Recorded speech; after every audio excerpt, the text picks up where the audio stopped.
Hi, and welcome to iBasics Part 2. In today's video, I am going to do a tutorial on eyeliner and especially on tightlining. If you would like to see this eye look that I did, I will have that video linked down below. It is Part 1 of the iBasics series. Hi, my name is Tina. Welcome to Beautiful Journey. I am glad that you decided to spend a little time with me today. Tightlining, for me, is adding eyeliner to the upper waterline underneath your lashes. To do this, I like to use a gel eyeliner pencil or a softer pencil, but it can't be too soft and transfer too easily because I don't want it to transfer to my lower waterline when I blink. So I have 3 examples here. I have a brown. This is the Essence Long Lasting, and you can see that transferred easily. This is the Wet n Wild Breakup Proof. So it's my favorite black right now for tightlining. And this one is the LA Colors Auto Eyeliner. And that one has a little bit finer point to it. So I think with the look that I have, I'm going to use the brown. So this is the Essence Long Lasting. I like to put up a fairly good amount of it.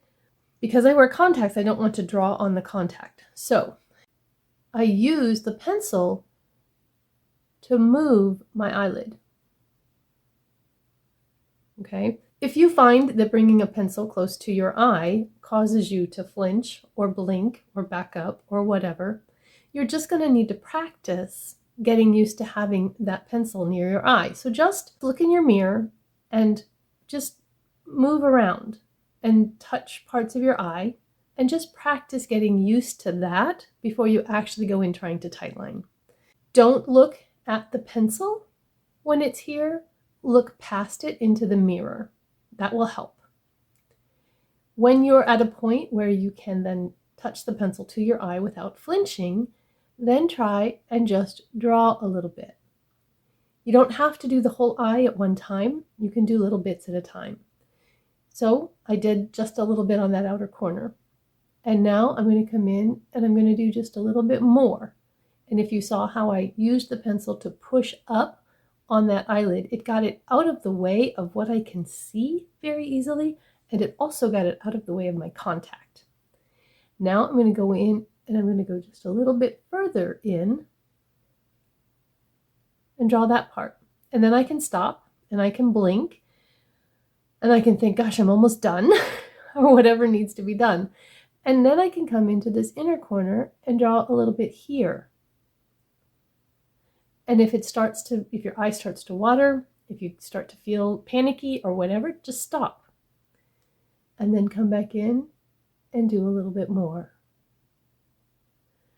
Take it as slow as you need to, and eventually you'll be able to simply go all the way across without flinching, without your eye watering, and without any trauma whatsoever. So I'm going to do the other one and I'll be right back. By the way, it's 100 degrees. I live on a farm. The cattle have drank the water that's in their tank, and so we need to water, and therefore there is water running. If that's interfering with the sound, I apologize. It will be over soon. If you do get transfer from the upper to the lower waterline, it might be the pencil, but it also might be that you simply applied too much. So there's a balance, and you can see how much more defined my eye is with that tight line there, even without mascara on. And I like doing the tight line with my hooded eyes because I have limited lid space anyway.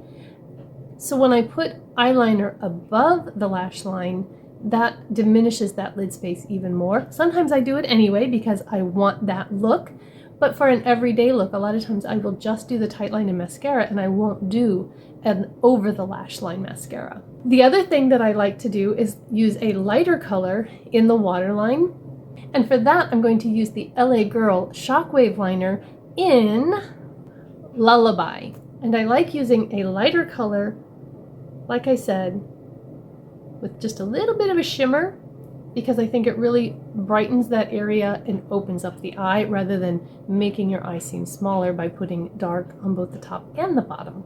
And so to do this, I have this little puff that came in a powder, I don't even know which one, and I simply use it to pull open my eye slightly and expose that waterline. And again, small area at a time. If it's not wanting to transfer, just kind of warm it up on your hand and then try again. And it should transfer better that way.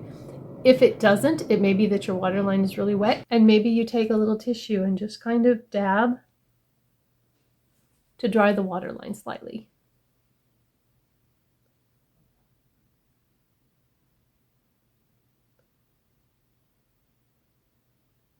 And sometimes I'll put a second coat on, and sometimes it's enough the first time.